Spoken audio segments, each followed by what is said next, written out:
Okay, I think we will get started. I want to thank you all for coming this evening. I hope you've enjoyed looking at the exhibit. If you haven't, there should be adequate time afterwards and certainly during the next 6 weeks for you to fully view the exhibit. Those of you who have not signed the guest register that's at the table near the end of the exhibit, I hope that you will take the time to do that. If not this evening, sometime when you're in the library, take the time to do that. We are live on MCAT this evening, which we thank the MCAT people for that. All of the other programs will be shown on MCAT as well on a tape delay, so if you can't, we hope all of you will show up for all of the programs. But if you can't make them, they will be on community access television on a delay basis. At this point, I would like to introduce Missoula County Commissioner Barbara Evans, who will make a few introductory ribbon-cutting remarks in regard to the Frontier and American Culture exhibit.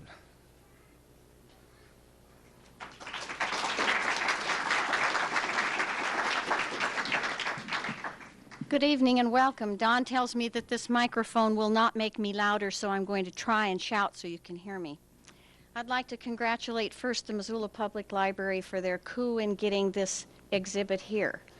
In all the libraries in the nation, only 30 will get this exhibit, and Missoula County is the very first.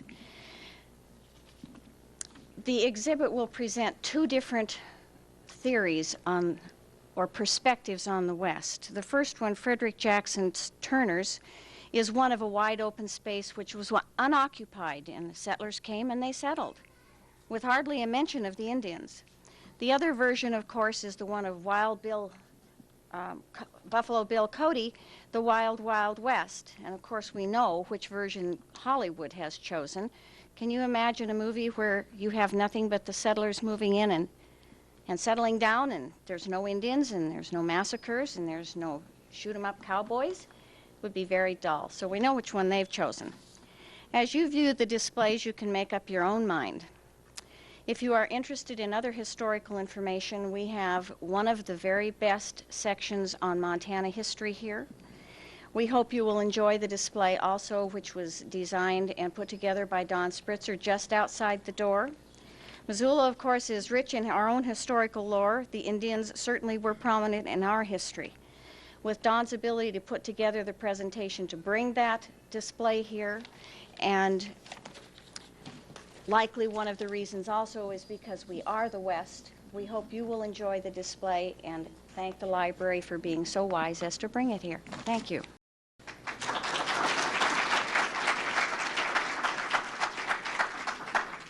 Okay, any program of this type, and the exhibition certainly doesn't come together without an awful lot of help, and I wish to acknowledge a number of groups and people who have been of tremendous assistance. The National Endowment for the Humanities put up the main grant for the Frontier and American Culture exhibit that you see outside the doors. I know the NEH has been much maligned in the news of late, and I think this exhibit is proof positive that they do some very wonderful things. The American Library Association is another sponsor, and also the Newberry Library in Chicago. This exhibit is actually a smaller version of a larger display that was in the Newberry Library for about a year prior to them taking it on the road, so to speak. Locally, we had a lot of help from the Montana Committee for Humanities. A number of the speakers on the list come from the MCH Speakers Bureau, including next week's speaker, Sue Hart. The Friends of the Missoula Public Library and the Missoula Public Library Foundation have also been very helpful in helping fund and defray some of the costs for the refreshments, the music, and the speaker honoraria that for this exhibit, and we thank those people very much. I want to also thank Darla Wilson of the Historical Museum at Fort Missoula, who was very helpful in assisting us last night in getting this thing set up in a big hurry, and the people, all the people out at Fort Missoula, Jane Richards in particular, for furnishing us with some of the display items outside the door that you see. Without them, we wouldn't have been able to put that exhibit together on such short on such short notice. Also, the Friends of the Missoula Public Library, those of you who are in the Friends know you got this little letter asking you to, for your assistance in sitting out there and watching the exhibit. If those of you who are here want to sign up, we've got a sign-up sheet up at the information desk to put in an hour or two, kind of as a museum docent, so to speak, to help people and encourage them to sign the guest book and kind of guide them through the exhibit a little bit, and basically just to watch the thing. So the turnout for that has been overwhelming so far. We've gotten a lot of help. Upcoming events. The West is going to be a very hot topic this fall, beginning with this exhibit. One thing I want to mention right off the top, some of you probably already know this, there will be a Ken Burns series airing on PBS beginning on the, somewhere here I have the date, the 15th through the 19th nightly it will be on, and then the 22nd through the 24th, that's this month. And if it's like the other Ken Burns series, I'm sure it will be extremely entertaining and informative. It's kind of interesting, when I went to Chicago to learn about our exhibit, some of the same technical advisors and people involved with the Ken Burns series also helped do some of the work and background for the display that you see here in the library. So the timing for us in Missoula could not have been better. I think not only are we the first in the country premiering this exhibit, but it's also coming at a time when the Ken Burns series will be airing. We want you to watch the Ken Burns series in conjunction with this, but on the 19th we do have an excellent speaker, so I hope that you just tape it that night and come down here for our program. The other programs, just a few of them, I'm sure all of you have seen the flyers, but I want to mention next week's program. We are going to have Sue Hart. She's an instructor at the college in Billings at, used to be Eastern, was it MSU Eastern now, I think, in Billings, and she will be doing a presentation complete with film clips and movie memorabilia called Montana Highlight and Hollywoodized, which I think the title kind of explains it, Montana Films.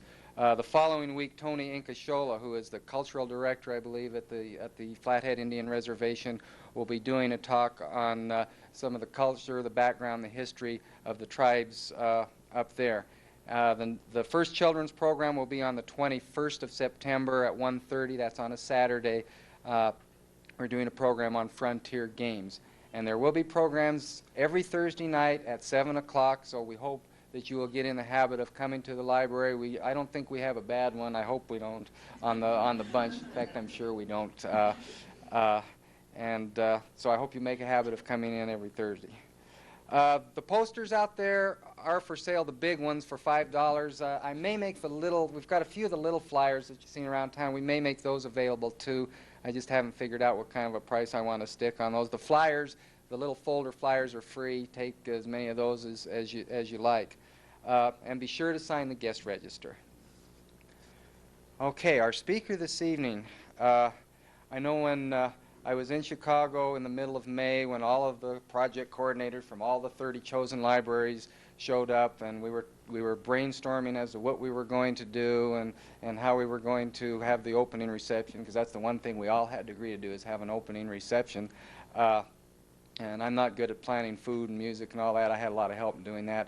But as far as who I wanted for a speaker, I had that solidly in mind. Even before I went to Chicago, I called Bill Kittredge, and he graciously agreed to come and help us get this thing launched in the right way. When I mentioned this fact to people in Chicago, their jaws just dropped. They were just amazed. They said, "How did you get him?" And I said, "Well, I called him on the phone, and he agreed to come." But it's, in Missoula, we have these people, and we just take it so much for granted. These people are famous, and Bill Kittredge is one of the best-known writers on the American West right now, and just he happens to live in Missoula, and Jim Welch too. I told them I was in the process of probably having him for our program, and they said, well, things in Missoula are pretty well set, and I couldn't disagree with them. Bill Kittredge, I will just mention the books that he's written. I'm sure you have read all of them or most of them. We Are Not in This Together, Owning It All, Hole in the Sky, and of course that wonderful Centennial Anthology that virtually everyone in Montana owns, the last best place. I know that expression has become almost cliche-like in the state of Montana. I even saw an ad for a bar the other day that said the last best place. So it's it is being used. And his latest book, which I did just finish reading, and it is excellent, a series of 3 essays entitled Who Owns the West? All of these are available at your public library. In all likelihood, if it's like usual status with Bill Kittredge's books, they're checked out, but you can put holds on them, and they are available. So I'd like to present our speaker for this evening, Dr. Bill Kittredge.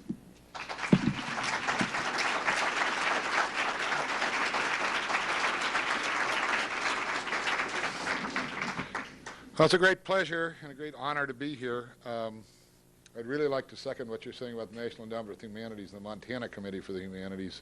They've done so much good work in this state. It's hard to imagine this sort of thing anymore in Montana without their help. We did the last best place. It was almost entirely possible as a result of the efforts of the Montana Committee for the Humanities. We couldn't have done it without them. Can you hear me back there?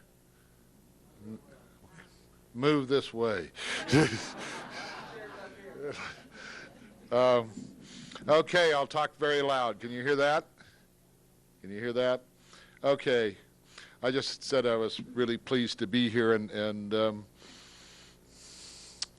to commend the Montana Committee for the Humanities for their efforts. There are lots of frontiers, and I like to imagine future historians charting the the influx of cappuccino joints in Montana as the present frontier proceeds. The generals of yuppiedom out there charting the fall of Kalispell and Bozeman. Missoula has not gone down quite yet, but close.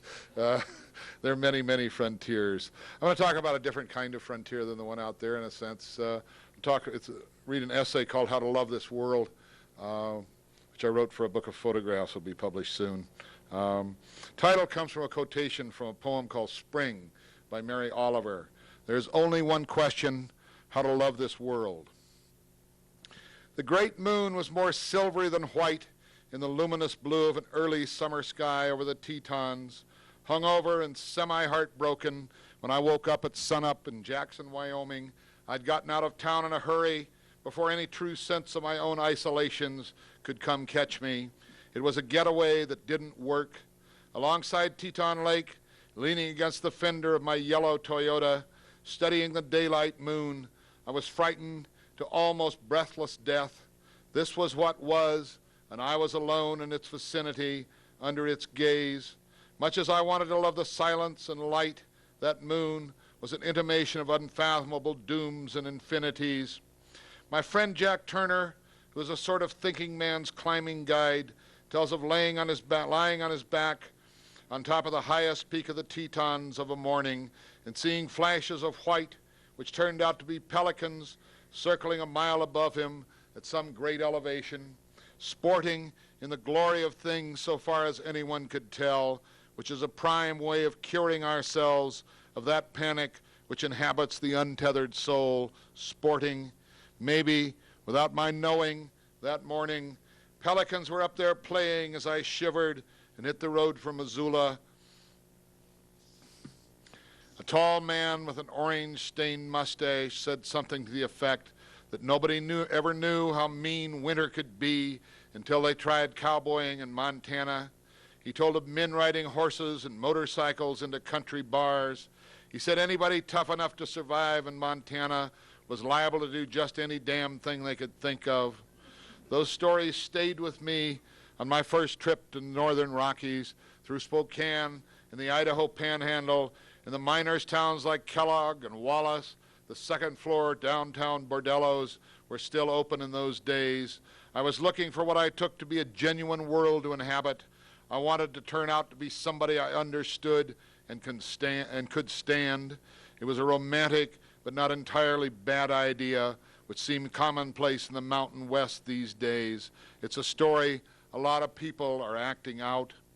Heading up Lookout Pass into Montana, I studied ranch buildings in the valley below, set in the edges of the timber and looking to be remnants from the sort of medieval world I'd grown up in. Slower and simpler days, Before World War II, when country people I knew revered good horses and killed their beef at home by hand and gathered greens from the garden in the summertime, the northern Rockies seemed like a sweet prelapsarian place, an undiscovered land thick with secrets no one bothered to keep. A woman I know told about growing up in a shack on the flats west of Missoula alongside the Clark Fork River and the way her people would dynamite fish in the fall. She and her brothers and sisters would gather those trout and suckers from a rowboat with nets. Their family would live the winter off fish canned in glass jars. She told me this to emphasize that she was a native and that my elegant catch-and-release fly fishing world could go piss up a rope so far as she was concerned.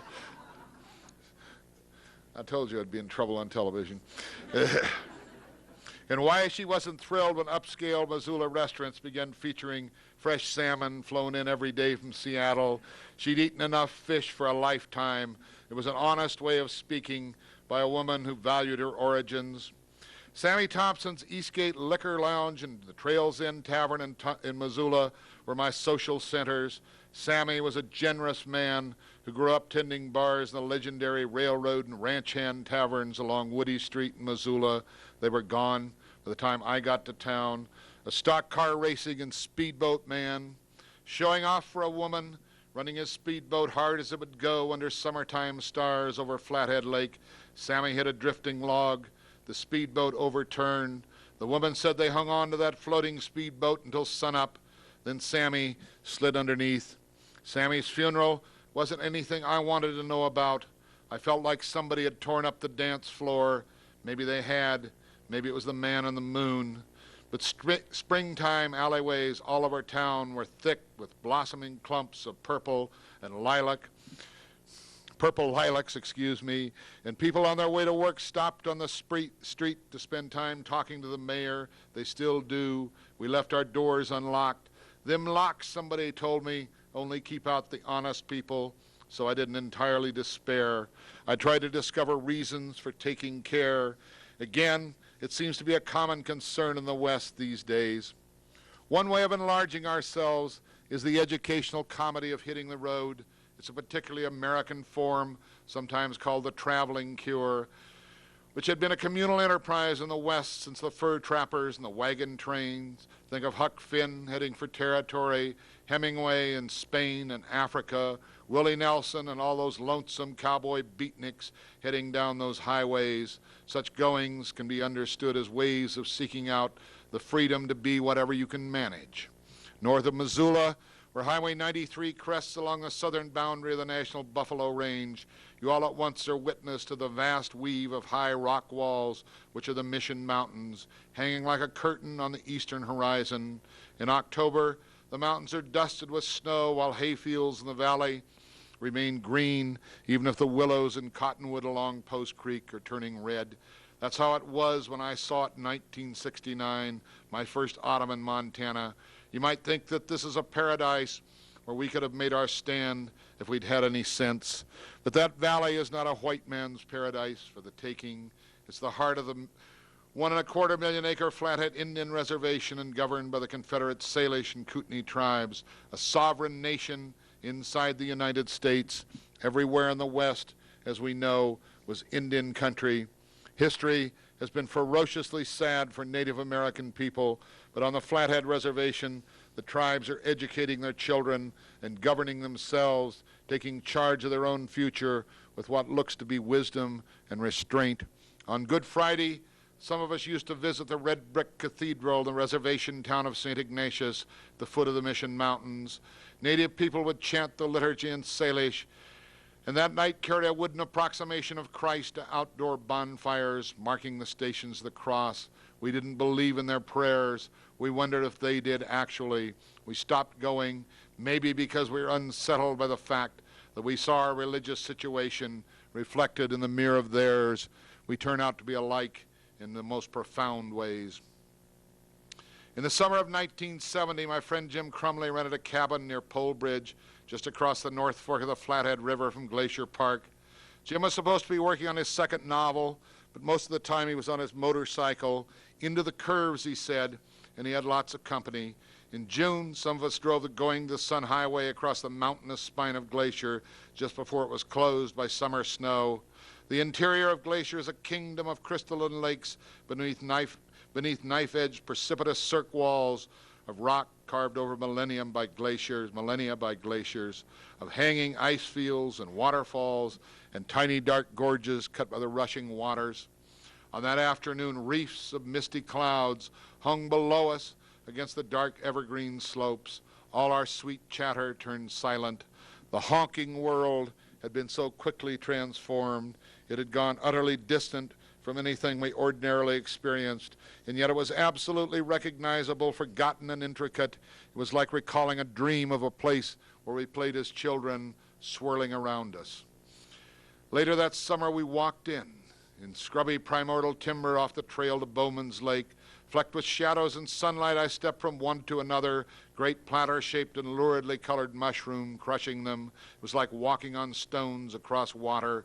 Then I killed a grouse with a lucky stone's throw. We cooked it primitively, impaled on a green branch along with trout. That night we got stoned, having traded part of our catch to some fellows down the lake who'd forgotten their food, but remembered to bring a grocery sack stuffed with smoking materials. It's true. They would have died without us. And we sipped at shots from one of our bottles of whiskey and talked about the chance of venturing into willows along the creek in search of trout and finding a grizzly. We were at least self-aware enough to wonder if this was the way Hemingway thought the short, happy life, and laughed and laughed and laughed. Later, I woke to behold moonlight in a long wash across the stillness of the lake. What if this, I thought, was the last thing you ever saw? In the morning, we never mentioned the chance of confronting bears. We stayed out of the willows, trolling open water along the edge of the lake from a makeshift raft held together by baling wire and an old pair of suspenders. On a warm summer night a few years later, Mary Pat Mahoney, a young friend, was dragged from her tent in a glacier campground, killed and part ways eaten. I was consumed with anger more than sorrow and wondered why. I would wake in the night and think of vengeance. Finally, I was driven to write a story called We Are Not in This Together. Before the writing was done, I had to acknowledge that the best revenge was going on with your days, peacefulness while pursuing your own chances. There's a Native American bear mother story in which a woman is stolen away from her people to live with a bear. She gives birth to twins who are half human and half bear. When the bear husband is killed by the woman's brothers, her sons take off their bear coats, and because they are willing to recognize the sacredness of bears, they become great hunters. The story is a way traditional people acknowledge kinship with animals who are often thought of as making us the gift of their lives so that we may survive. It's a story of death and renewal, of vanishing and coming back from a long winter of hibernation. Some enactment of sacred return may have been the earliest religious story, and a story of our irrevocable connection to the rhythms of what we call nature. Stories hold us together in ourselves and with one another. We use them to reimagine ourselves, the most necessary art. In the Bob Marshall Wilderness with Onyx Smith, we've been companions in this transit for a long time. I stood beside horses amid plumes of bear grass below the high, rocky escarpment along the Continental Divide, which is called the Chinese Wall. Our guide told of rutting elk sounding off for one another in autumn when the larch have turned golden and their needles have fallen. Experts say there are more elk in that country than when Lewis and Clark made their way up the Missouri just to the east in 1805. We vowed to be back, not to hunt, but with the intent of being witness. We have never gone there again, not so far, but the possibility is like money in the bank. Annika and I walked in 4 or 5 miles to Wall Lake in British Columbia, just out of Waterton Park, at the foot of a great curving vertical wall of stone with midsummer ice at the top. The next morning we saw a wolverine, a creature that's been almost exterminated from the tame world.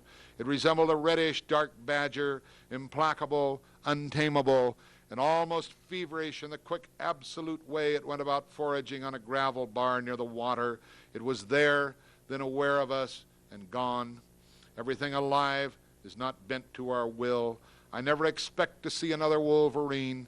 That encounter will stay with me. It was good for my soul to encounter a creature so utterly unavailable to our agendas, to see that such a way of going at life was still possible.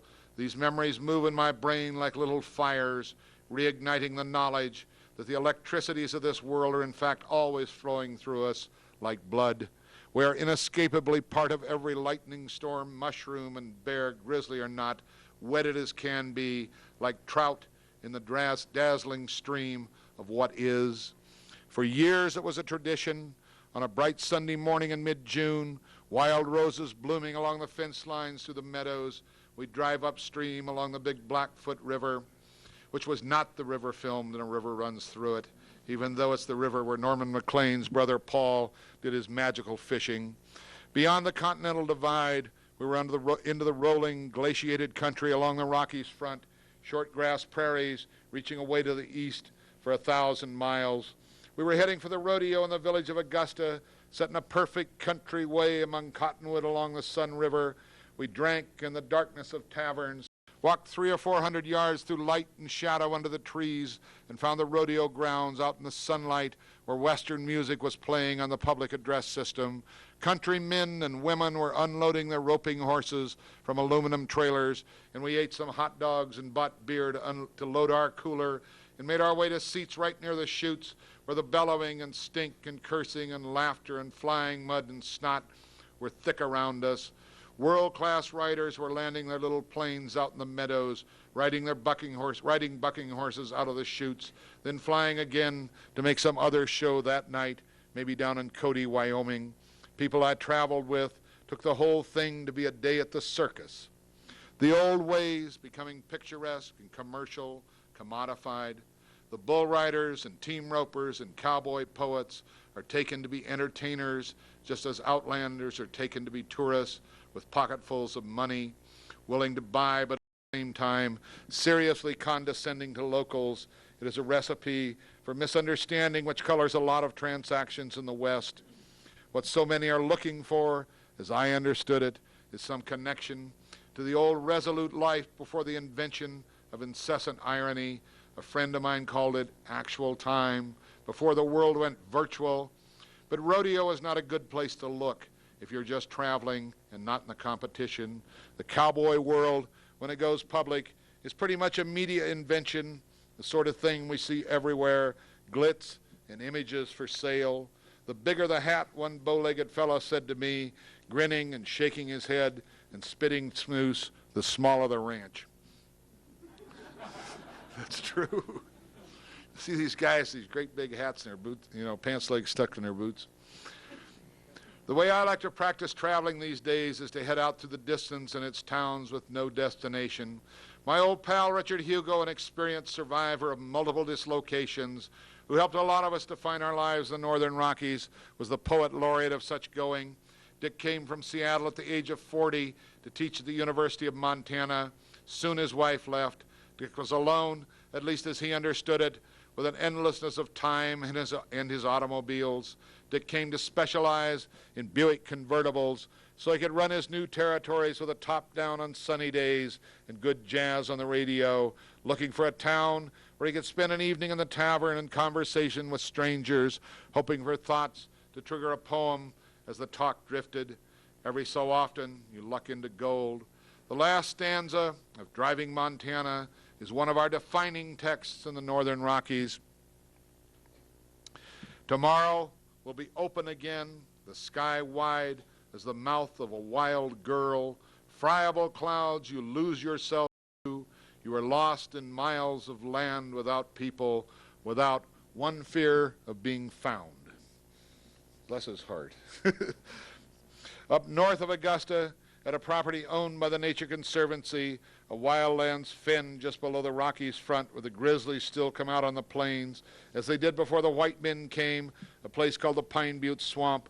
Local people held a gathering in honor of the novelist Bud Guthrie in October of 1993. Bud was very old, clearly dying, a man who devoted much of his last energies to the preservation of what remains of the natural world. What remnants of the natural world remained in the country where he had mostly lived. Men and women Guthrie had lived among for decades spoke to the particularities of their friendships. Then we drove out along the Teton River, country Bud wrote about in The Big Sky as a ruined paradise. In 1830, an old trapper says, "Gone by God, not to care, saving us who seen her knew. God, she was pretty once," that man says. But it still was. We didn't know what we had missed. Perhaps the country was tracked and roaded, but it was not, so far as we could see, particularly spoiled. Bud's storytelling helped us see it not as ruin, but as lain over with histories. Stories help us understand what happened in that long Montana valley where October snow was blowing down from the mountains through the twilight.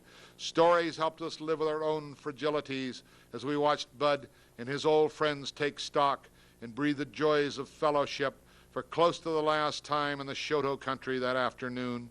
We understood that our turn was coming sooner than might be hoped, and that we ought to prepare if such preparations are possible. Exactly like history, stories accumulate and drive us to be what we are, and there are places where they intersect and congregate, like the Great Falls of the Missouri, 70 or so miles east of the Rockies front, a series of shelves where the river drops from the highlands to the plains. Excuse me.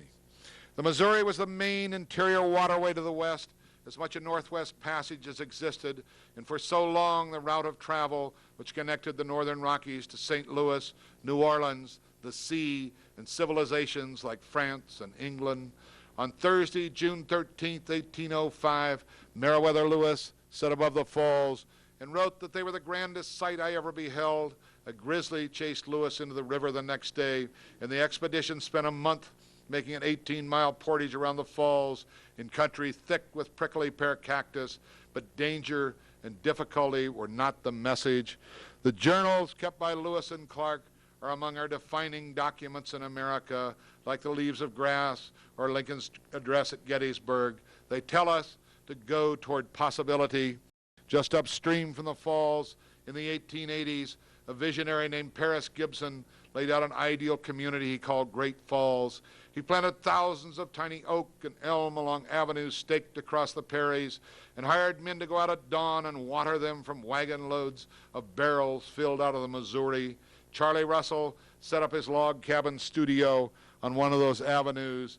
These days, it's a district of aging rich man houses shaded by those enormous trees. In 1887, the Great Northern Railroad arrived. Black Eagle, the first of 4 hydroelectric dams built on the falls, was completed in 1890. Anaconda Company set up their first copper reduction plant in 1892. Great Falls is a place where a lot of economic dreams work out, at least for a while. A dozen years ago, I stood at the top of the Piskin, a cliff just north of the Missouri, maybe a dozen miles to the west of Great Falls, where tribesmen once drove stampeding buffalo to their death. It was a way of hunting. On the eastern horizon, the great abandoned brick smokestack over the Anaconda Company refinery towered into the clear morning. To the west, I could see the snowy peaks of the shining mountains on the Rockies front, looking just as they did when Lewis and Clark saw them. Here, I thought, here's our history of dreams in this part of the world, but not entirely by a long shot. The vast dryland farming country locals call the Golden Triangle, enormous strips of fallow ground and wheatland which run over the plains to the horizon and on, begins north of Great Falls. Distances between the little towns clustered at the foot of the towering grain elevators on the High Line along the Great Northern tracks were dictated by concerns about getting the crops to market.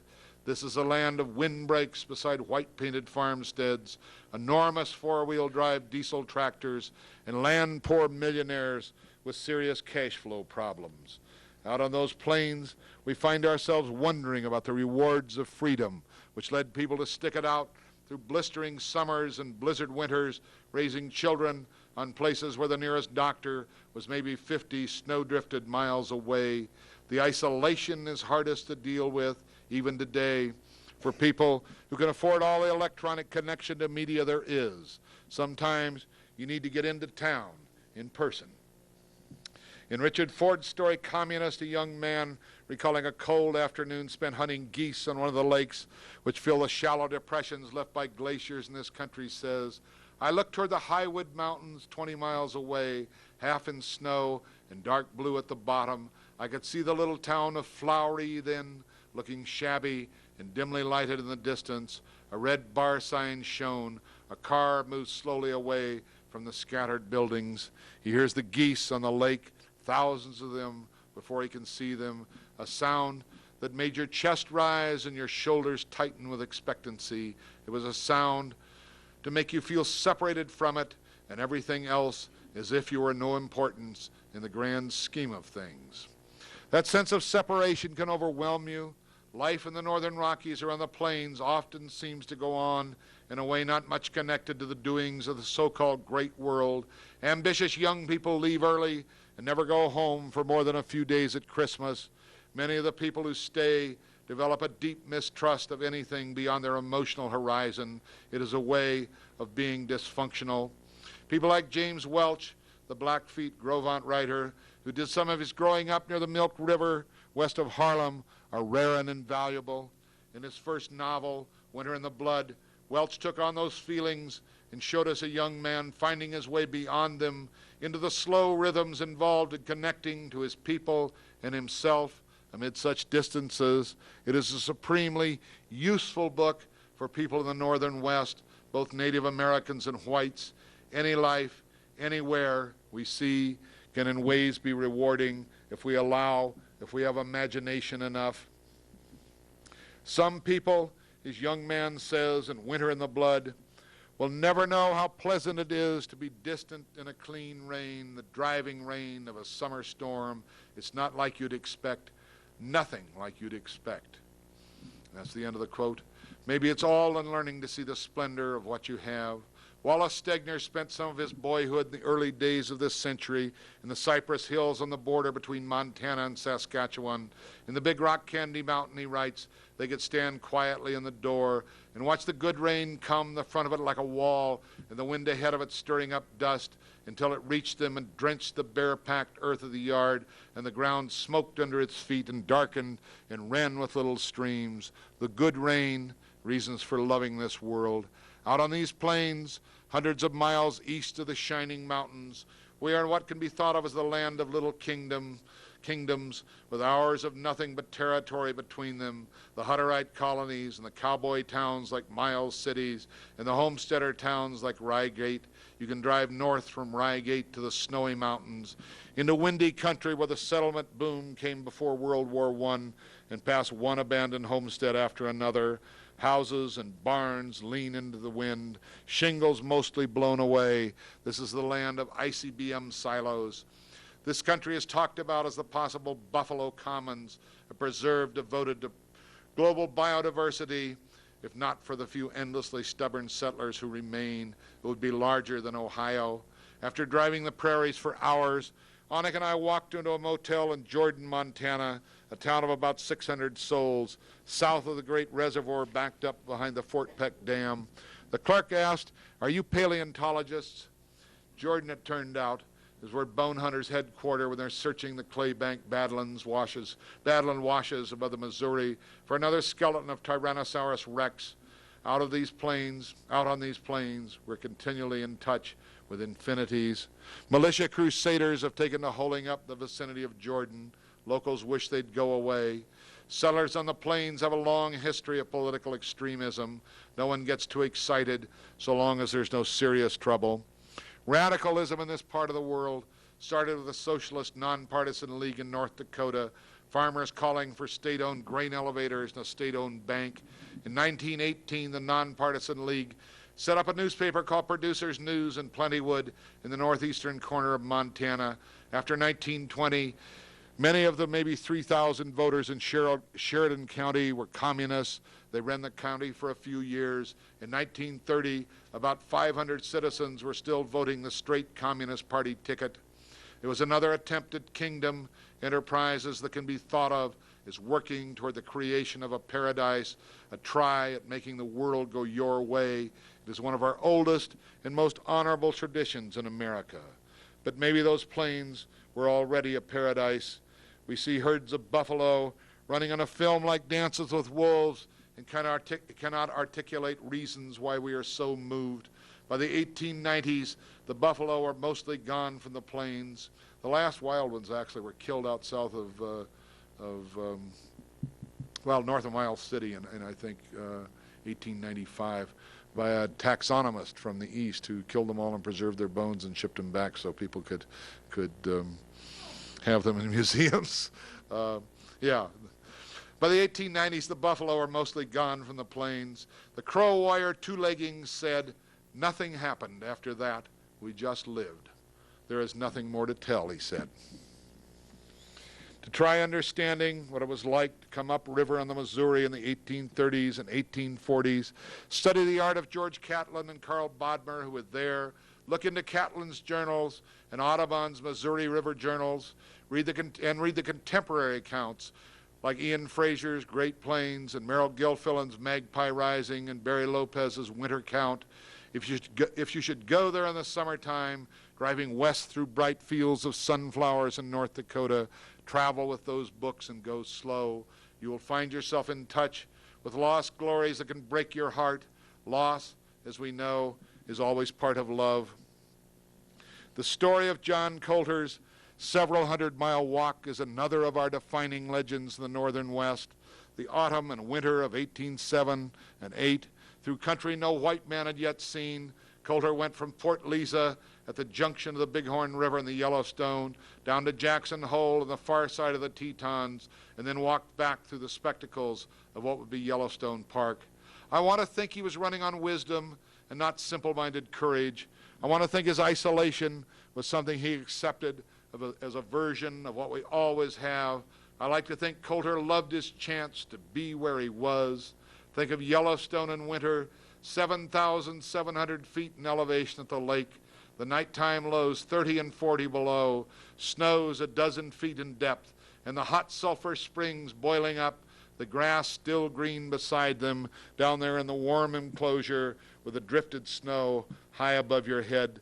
Think of early spring, buffalo wandering through the mist near the steaming river where the trumpeter swans glide on glassy ponds. Coulter had been with Lewis and Clark when they climbed the long grade to Lemhi Pass on the Continental Divide, when they imagined the beginnings of the Great River Columbia, an easy route to the Pacific, might lie on the other side. Instead, they saw the blue mountains of what is now central Idaho, range after range. John Coulter knew there was no easy way out. I like to think he might have studied a full daylight moon over the Tetons, as I did more than 180 years later, and felt he was as close to the sweet center of things as he would ever need to be, and privileged like I was. Thank you. Do people want to ask questions?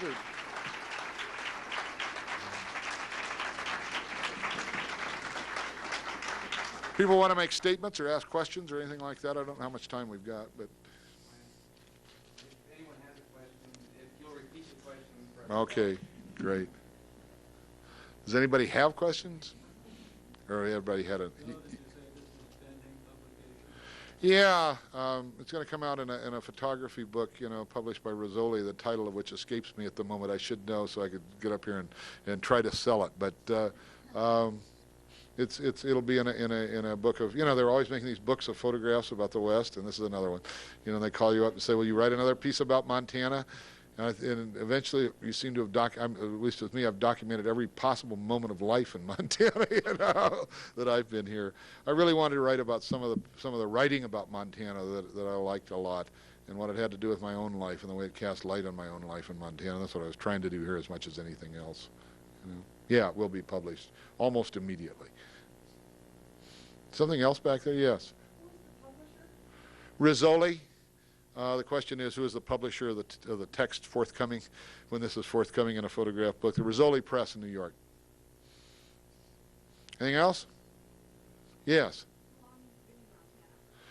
Questions, how long have I been in Montana? A long time. I'm 64 years old. I was 36 when I came here. I've been teaching at the university 26 years. Came in 1969. And been here pretty much ever since. It's home. I'm going to retire from teaching this year, after this year, and people, say, "Well, where do you go then?"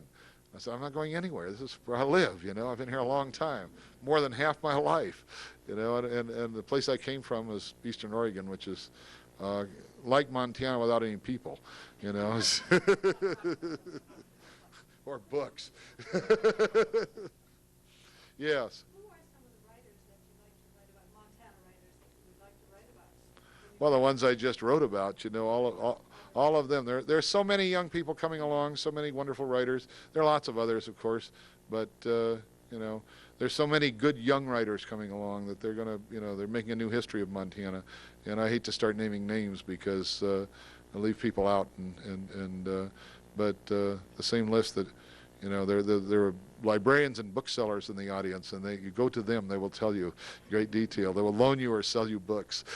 There are lots of them, yes. In Montana, I think that a huge change taking place all over the West, and particularly in Montana, and it's has to do with the kind of resettlement of the place. One thing, you know, the thing that happened, probably up through the Second World War at least, was the West was kind of, we thought it was settled, and the people who have been here now, 1, 2, 3, 4 generations, really think that you know, they thought they had it sort of locked down. Probably pretty much like the Blackfeet and the number of Indian tribes that they had it locked down, perhaps. And then here come these invaders, and there's a whole nother migration coming into the West now. And you know, there are a couple of very simple reasons. One is world population obviously is exploding. Another one is there's a huge what's called a white flight factor. Montana seems safe to a lot of people. Another one is that, and it seems very appealing to a lot of people. It's a great place. I love it. You know, that's why I'm here. Not because I'm frightened in cities, which a lot of people come because they are frightened in cities. A lot of people retire here. We're getting an awful lot of that, you know. People who sell a house for $1 million in LA and replace it for $150,000 in Missoula and live on the difference. You know, and that's happening a lot.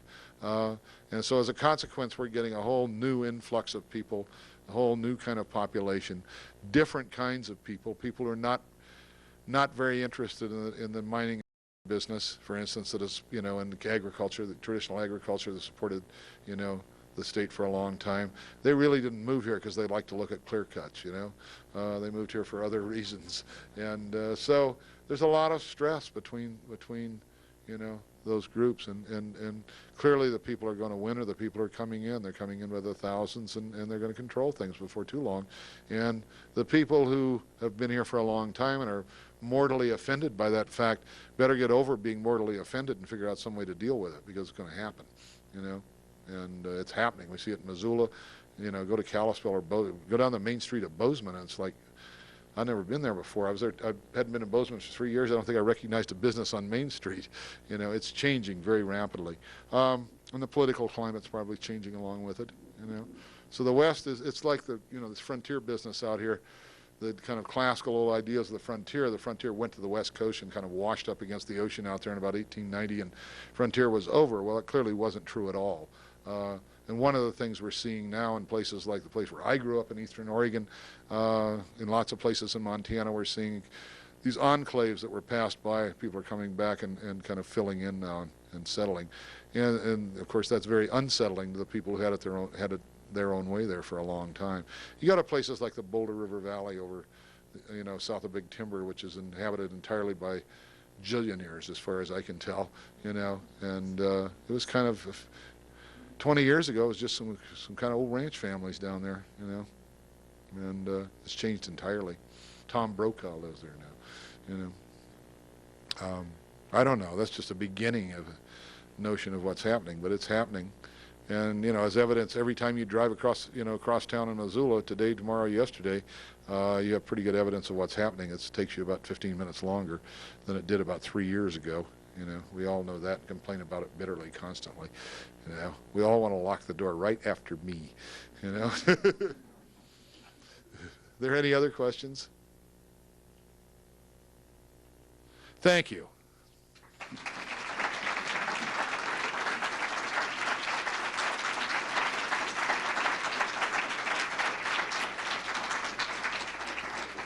Thanks all for coming, and we'll see you next week.